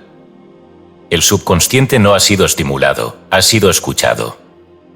En el plano energético, el silencio también tiene una función precisa. Según la física de campos y los estudios sobre coherencia electromagnética del cuerpo humano, el campo vibracional del corazón, que es mucho más potente que el del cerebro, alcanza su máxima estabilidad en estados de silencio interno. En ese estado, la frecuencia del corazón no solo se armoniza con la del cerebro, sino que se expande hacia el entorno, generando un campo coherente que facilita la percepción sutil. Es en ese campo donde los códigos subconscientes, especialmente aquellos inscritos por el alma antes de la encarnación, pueden comenzar a ser leídos sin interferencia. Lo que se experimenta como intuición, claridad o presencia, no es un dato nuevo, sino un código antiguo que encuentra condiciones para manifestarse. Esta realidad exige una revisión de la forma en que se entiende el trabajo interior. En lugar de multiplicar técnicas, lecturas, prácticas o afirmaciones, puede que lo más transformador sea el acto consciente de detenerse. De sentarse en silencio, sin intención, sin método, sin expectativa. No por comodidad, sino por precisión. Porque en ese espacio donde cesa el intento, el alma puede finalmente hablar con su propia voz. No lo hace en frases ni en imágenes claras. Lo hace en estados, en presencias, en cambios sutiles de percepción que no se pueden explicar, pero que modifican toda la estructura del ser. El silencio es el canal más directo entre el alma y su código original. El subconsciente, cuando no es bombardeado, revela sus capas más antiguas. Pero no lo hace con violencia ni dramatismo. Lo hace como una exhalación lenta que deja al descubierto símbolos antes enterrados. En ese silencio, puede emerger una imagen de la infancia que no sabías que recordabas, una frase que no sabes por qué resuena, una emoción sin contexto que, sin embargo, te dice todo. Eso es decodificación activa. No una búsqueda obsesiva de significado, sino una disposición a recibir lo que se manifiesta cuando el ruido se detiene. El silencio no es evasión, es tecnología espiritual. El alma no necesita más información. Necesita espacio. El código ya está escrito. El subconsciente ya lo contiene. Lo único que impide su lectura es la saturación constante de estímulos, pensamientos, explicaciones y deseos. Cuando todo eso cesa, aunque sea por minutos, el alma se expresa. Y no pide nada. Solo muestra lo que ya estaba allí. Lo que siempre estuvo allí. Ejercicio práctico 3, silencio revelador. Busca un lugar donde no vayas a ser interrumpido. Siéntate con la espalda recta, los ojos cerrados y las manos relajadas sobre el pecho o las piernas. No pongas música. No reces. No visualices. No repitas ningún mantra. Simplemente respira con naturalidad y mantén toda tu atención en el centro del pecho, justo en el punto donde sientes el latido más interno. No fuerces. Solo observa. Cada vez que la mente intente pensar, decidir, evaluar o distraerse, vuelve suavemente al centro del pecho. Haz esto durante 7 minutos cada día. No aumentes el tiempo. No busques experiencias. Solo presencia. Lo que surja después, un recuerdo, una frase, un estado, no es producto del silencio. Es lo que el silencio permite revelar. Repite este acto durante al menos 21 días. No juzgues sus resultados. Solo mantén el espacio abierto. Tu alma sabrá cuándo entregar la próxima línea del código. Capítulo 11. Las voces del linaje, cuando el subconsciente no es solo tuyo. Durante buena parte del desarrollo de la psicología moderna, el subconsciente ha sido abordado como un fenómeno exclusivamente individual, un archivo privado donde residen las huellas de la infancia, los deseos reprimidos, los traumas personales. Esta mirada, si bien útil en su dimensión clínica, es radicalmente insuficiente para explicar ciertos fenómenos psíquicos que exceden la biografía del sujeto. Ideas persistentes que no tienen origen rastreable, emociones que no corresponden al relato vital del individuo, miedos cuya causa no se encuentra en la experiencia directa, patrones que se repiten a través de generaciones sin aparente lógica. Todo esto exige una ampliación del paradigma. El subconsciente no es un archivo cerrado. Es una membrana permeable que también contiene la historia vibracional del linaje. Esta afirmación, lejos de ser especulativa, ha comenzado a recibir respaldo empírico. La epigenética transgeneracional, una de las áreas más fascinantes y disruptivas de la biología contemporánea, ha demostrado que los eventos emocionales significativos, especialmente aquellos marcados por trauma, pérdida o supervivencia extrema, generan cambios en la expresión genética que pueden transmitirse a las generaciones futuras. Estos cambios no modifican la secuencia del ADN, pero sí activan o desactivan genes mediante procesos como la metilación del ADN o la modificación de histonas. Así, un nieto puede heredar una mayor sensibilidad al estrés no porque haya sido educado de cierta forma, sino porque sus abuelos vivieron una guerra, una migración o una hambruna que dejó huella biológica. Lo vivido no muere, se hereda. Pero la herencia no es solo biológica. Es también vibracional. Cada familia porta un campo mórfico, una estructura de información compartida que configura los límites de lo que se considera posible, aceptable, peligroso, sagrado o vergonzoso. Esta información no siempre se verbaliza. A veces no se dice nada, pero se siente. El niño que nace en ese campo capta no solo los mandatos explícitos, sino las emociones no expresadas, las creencias implícitas, los pactos secretos. Estas impresiones no llegan por educación, sino por resonancia. Y una vez instaladas, pasan a formar parte del subconsciente como si fueran propias, cuando en realidad son ecos de voces anteriores. La mente no las cuestiona, simplemente las ejecuta. Lo que se hereda no siempre se piensa, pero siempre se actúa. Este fenómeno ha sido profundamente explorado por Bert Hellinger, creador de las constelaciones familiares, quien descubrió que muchos conflictos aparentemente personales, enfermedades, decisiones, rupturas, fracasos, tenían su raíz en lealtades invisibles hacia miembros del sistema familiar. Hellinger mostró que, en muchos casos, un descendiente puede reproducir inconscientemente el destino de un ancestro excluido, rechazado o silenciado como forma de compensación. Lo hace por amor ciego, por fidelidad energética. No por culpa, sino por pertenencia. El alma, en su necesidad de integridad sistémica, prefiere sufrir antes que traicionar a su tribu. Así, lo que parece un patrón personal puede ser, en realidad, un intento inconsciente de equilibrar el campo familiar. El subconsciente no actúa solo en nombre del yo, sino en nombre del nosotros. El linaje no se limita a la familia biológica. Existen también linajes culturales y espirituales que dejan su marca.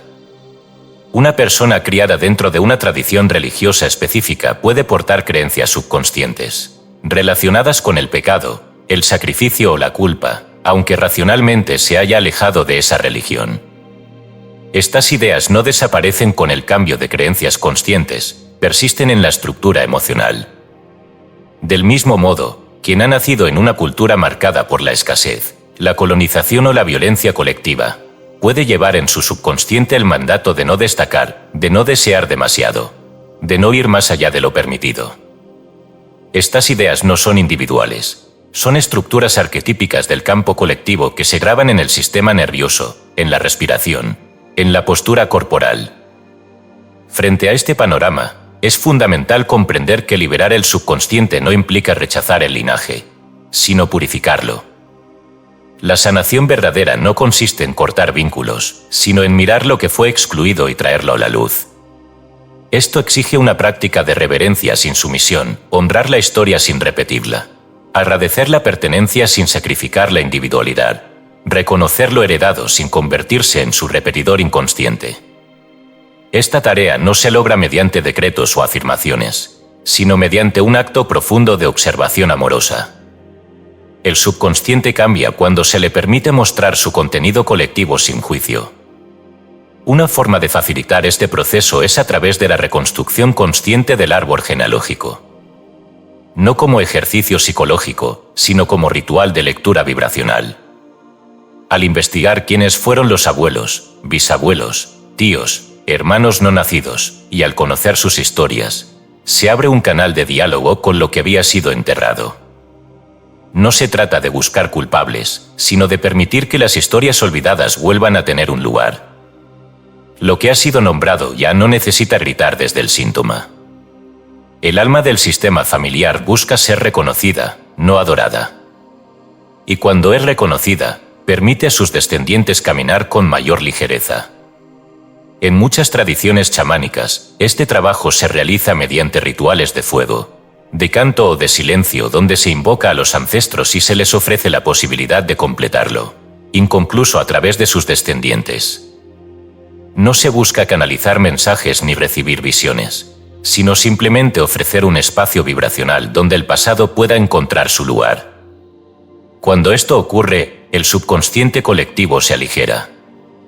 Y el individuo, que ya no lleva sobre sus hombros lo que no le pertenece, puede comenzar a escuchar con mayor claridad su código personal. Porque mientras las voces del linaje no hayan sido escuchadas, hablarán más fuerte que el alma propia. El trabajo con el subconsciente colectivo no es un paso intermedio. Es una fase esencial. No se puede acceder plenamente al código del alma si el canal está interferido por memorias que no fueron reconocidas. Lo que no se honra se repite. Y lo que se repite sin comprensión se convierte en cadena.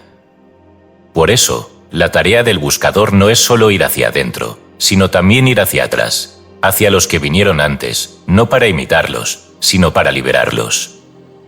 En esa liberación, se libera también el canal subconsciente. Y lo que parecía patrón personal se revela como eco de un amor antiguo, esperando cierre. Capítulo 12. Decodificar no es negar, el poder de leer sin juzgar.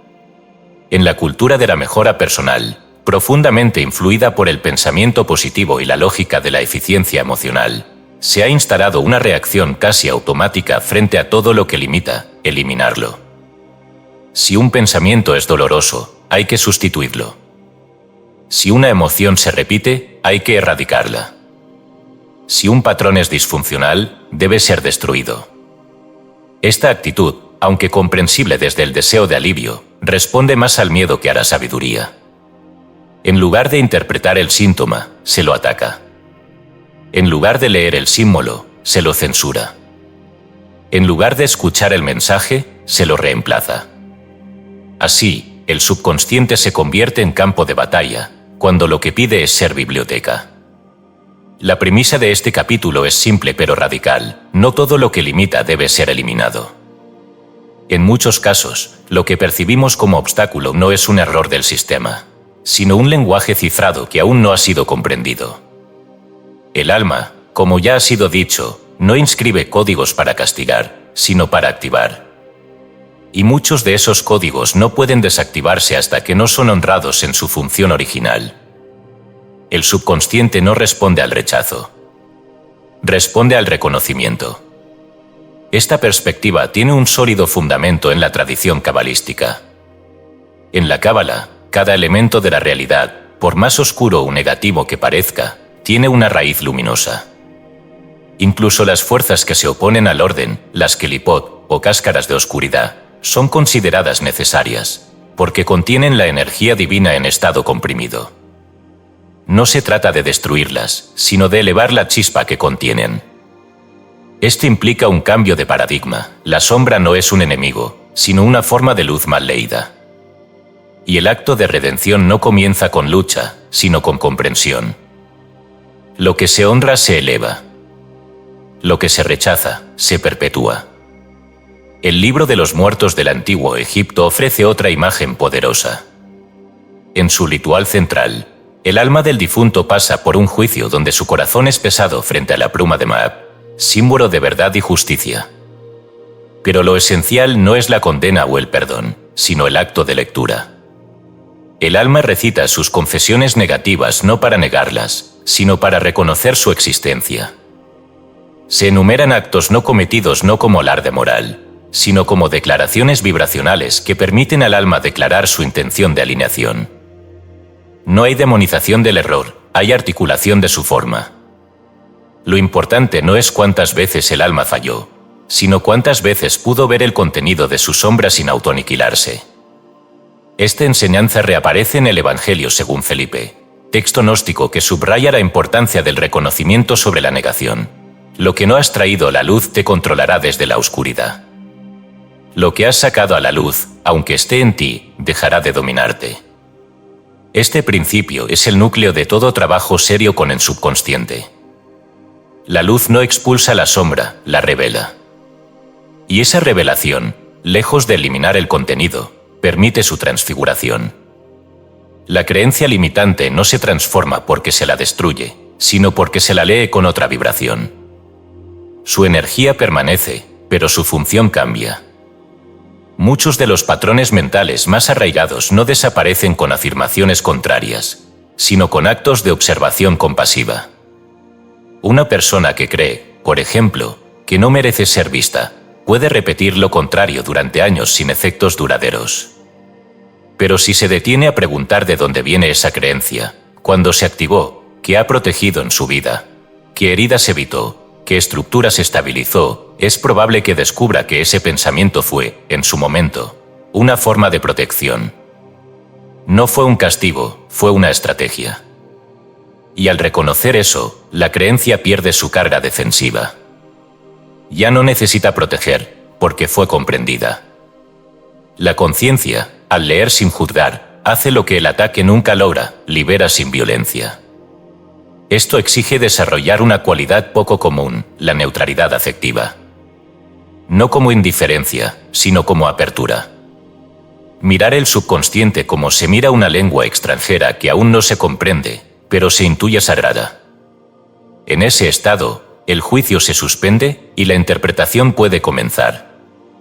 Cada pensamiento limitante se convierte entonces en un fragmento de código a descifrar. Y ese código no se muestra si se le amenaza.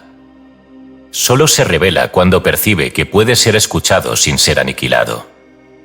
Desde la neurociencia, se ha observado que el sistema límbico, particularmente la amígdala, responde con hiperactivación cuando se percibe una amenaza emocional, aunque ésta provenga de uno mismo. Es decir, cuando una parte del yo es juzgada con dureza, el sistema biológico la interpreta como agresión interna. Esto genera un circuito de estrés que dificulta la neuroplasticidad. Por el contrario, los estados de curiosidad, aceptación y compasión activan el sistema nervioso parasimpático, permitiendo que nuevas conexiones neuronales se establezcan con mayor facilidad. Lo que esto significa es que la transformación del subconsciente no ocurre en el esfuerzo, sino en la presencia receptiva. No se trata de querer cambiar, sino de saber mirar. El alma no inscribe nada por capricho.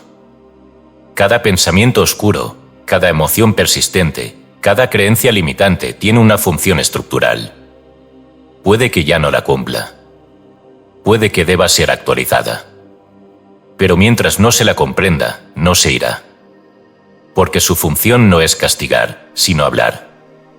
La sombra no quiere gobernar, quiere ser traducida. Esto no significa aceptar pasivamente toda idea negativa. Significa interrogarla antes de combatirla. Preguntar, ¿por qué estás aquí? ¿Qué protegiste en mí? ¿Qué parte de mi historia representas? ¿Qué energía custodiabas? En ese acto de diálogo, muchas ideas que parecían tóxicas revelan su rostro sagrado. Fueron guardianas de una etapa, ecos de una herida que aún sangra, restos de una enseñanza que nunca se integró. Y cuando eso se ve con claridad, el cambio no necesita ser forzado, ocurre por liberación estructural. El camino hacia la integración no es lineal. A veces una creencia limitante debe mantenerse un tiempo más, hasta que su lección se complete.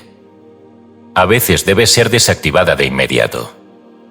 A veces debe ser transformada lentamente, a medida que nuevas comprensiones la reconfiguran. Lo que distingue cada caso no es la técnica empleada, sino la vibración desde la cual se lo aborda.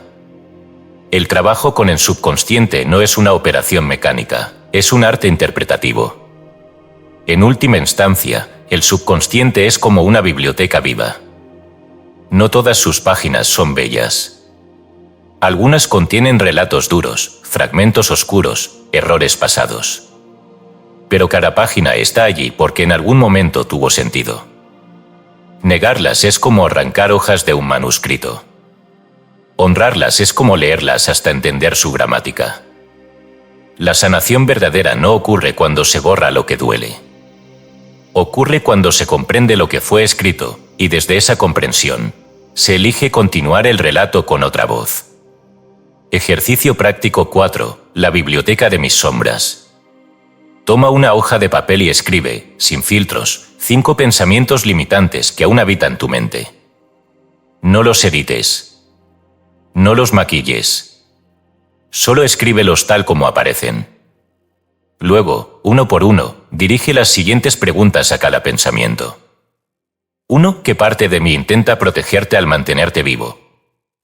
2. ¿Qué evitarías que yo hiciera si tú no estuvieras? 3. ¿A qué evento de mi vida estás vinculado? 4. ¿Qué versión de mí mismo necesitas que reconozca antes de dejarme? No busques respuestas intelectuales. Deja que surjan sensaciones, imágenes, frases sueltas. Registra lo que emerja sin juzgar. Repite este proceso durante 5 días seguidos, añadiendo notas o nuevas preguntas si lo deseas.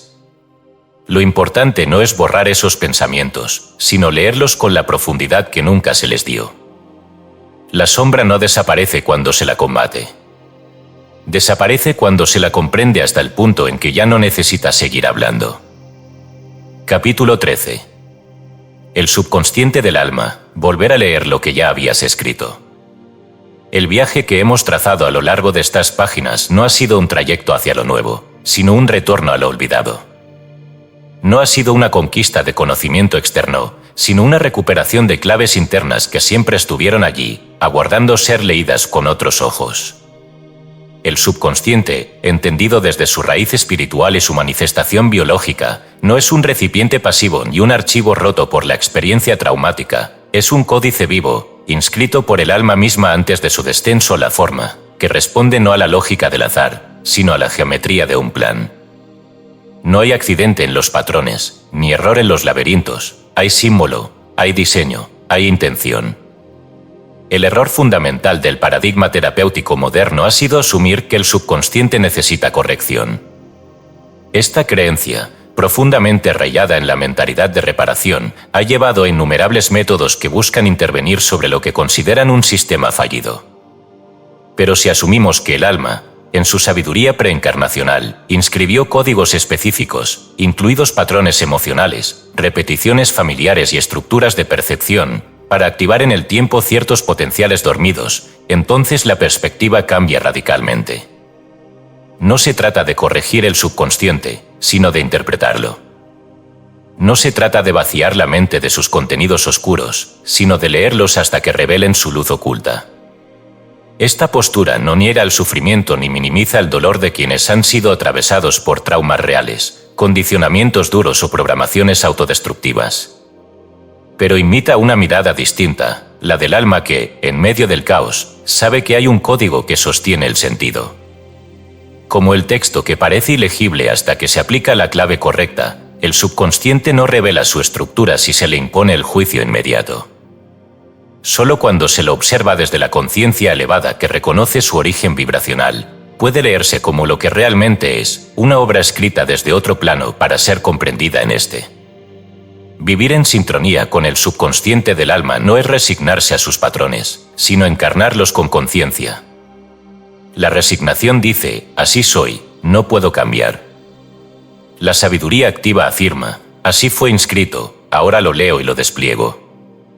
Hay una diferencia radical entre repetir un guión inconsciente y protagonizarlo desde la lucidez. El subconsciente es el libro, pero tú eres el lector. Y aunque el texto fue escrito antes, la forma en que lo lees transforma lo que se despliega. Así, la vida se convierte en un acto hermenéutico, una interpretación constante del símbolo interior que toma forma en cada experiencia, en cada vínculo, en cada decisión aparentemente trivial.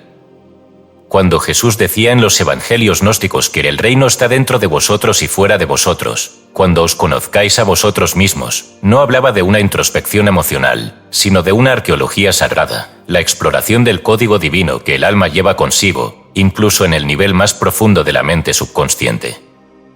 El Evangelio de Tomás, en particular, subraya este punto: cuando saques lo que está dentro de ti, lo que saques te salvará. Si no lo sacas, lo que está dentro de ti te destruirá. No hay una afuera capaz de redimir al alma si el adentro no ha sido leído.